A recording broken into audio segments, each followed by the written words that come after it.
we are expecting Lieutenant General Charles Bouchard, the commander of NATO's Operation Unified Protector, to join us from Naples in a few minutes and to give us an operational overview.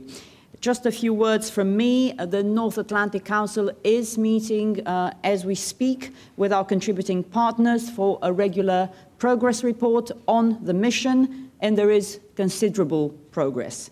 Our operations are having a visible effect on the ground. We have loosened the regime's grip over Misrata.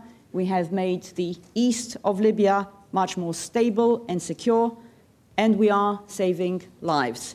We're preventing large-scale attacks and making it safer for humanitarian aid deliveries. Gaddafi's regime is getting considerably weaker, but it still poses a threat to its own people. And NATO and its partners remain determined to fulfill the goals set by allies and partners in Berlin. We'll continue to keep up the pressure to contribute to a political settlement that allows the people of Libya to shape their own future. Because obviously there is no military solution to this crisis, as we have been saying from the start. Now, you may have seen press reports about a letter from the Gaddafi regime proposing a ceasefire. It was not sent to NATO, and anyway, words are not enough. The regime has made similar statements before. We've then seen them continuing to shell residential areas, continuing to attack civilians. So what matters are actions, not words, and those actions should be credible and verifiable. And with that, I'm pleased to go to Naples and to Lieutenant General Charles Bouchard. General, you have the floor. Thank you very much, Joanna. Good morning, Brussels, and good morning, ladies and gentlemen, here in Naples. It's been a few weeks since I've had a chance to address you and to provide you an update from my perspective, and this is what I'd like to do this morning. I think what we'll do is using the map that is to my right here, we'll take a look at the various areas.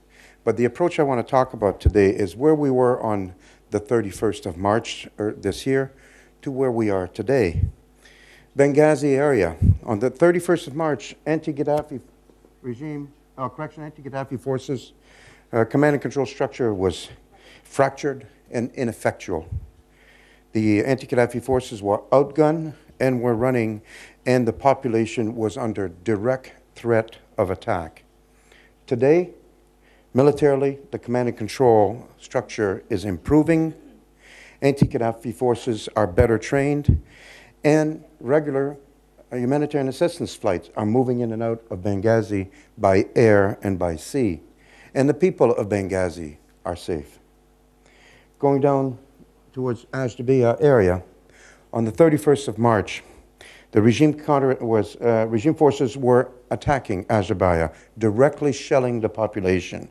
And in fact, we were concerned at the time that Ashdabia was under severe threat of pro-Gaddafi regime forces. They were threatening by advancing towards Ashdabia, and in fact, they made it inside the city.